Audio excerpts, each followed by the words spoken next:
ಬಾಗಲಕೋಟೆ ಜಿಲ್ಲೆಯ ಜಮಖಂಡಿ ನಗರದ ನ್ಯಾಯಾಲಯದ ಆವರಣದಲ್ಲಿ ಜಿಲ್ಲಾ ಕಾನೂನು ಸೇವೆಗಳ ಪ್ರಾಧಿಕಾರ ಬಾಗಲಕೋಟೆ, ತಾಲೂಕು ಕಾನೂನು ಸೇವಾ ಸಮಿತಿ ಜಮಖಂಡಿ, ನ್ಯಾಯವಾದಿಗಳ ಸಂಘ ಜಮಖಂಡಿ ಹಾಗೂ ಅರಣ್ಯ ಇಲಾಖೆಯ ಸಂಯುಕ್ತ ಆಶ್ರಯದಲ್ಲಿ ವಿಶ್ವಜಲ ದಿನಾಚರಣೆ ಕಾರ್ಯಕ್ರಮವನ್ನು ಸಸಿ ನೆಡುವ ಮೂಲಕ ಆಚರಿಸಲಾಯಿತು.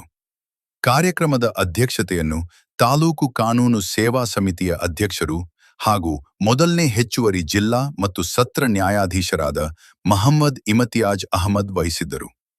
ಪ್ರಧಾನ ಹಿರಿಯ ಸಿವಿಲ್ ನ್ಯಾಯಾಧೀಶರು ಹಾಗೂ ಜೆಎಂಎಫ್ಸಿ ನ್ಯಾಯಾಧೀಶರಾದ ರಾಜಶೇಖರ ಎಸ್ ಹರಸೂರ, ಹೆಚ್ಚುವರಿ ಹಿರಿಯ ಸಿವಿಲ್ ನ್ಯಾಯಾಧೀಶರಾದ ಸುಶಾಂತ ಮಹಾವೀರ ಚೌಗಲೆ, ಸದಸ್ಯ ಕಾರ್ಯದರ್ಶಿ ಹಾಗೂ ಹೆಚ್ಚುವರಿ ಸಿವಿಲ್ ನ್ಯಾಯಾಧೀಶರಾದ ಶ್ರೀದೇವಿ ಅವರು ಕಾರ್ಯಕ್ರಮದಲ್ಲಿ ಭಾಗವಹಿಸಿ ಸಸಿ ನೆಡುವ ಮೂಲಕ ಜಲ ಸಂರಕ್ಷಣೆಯ ಅಗತ್ಯತೆಯನ್ನು ತಿಳಿಸಿದರು.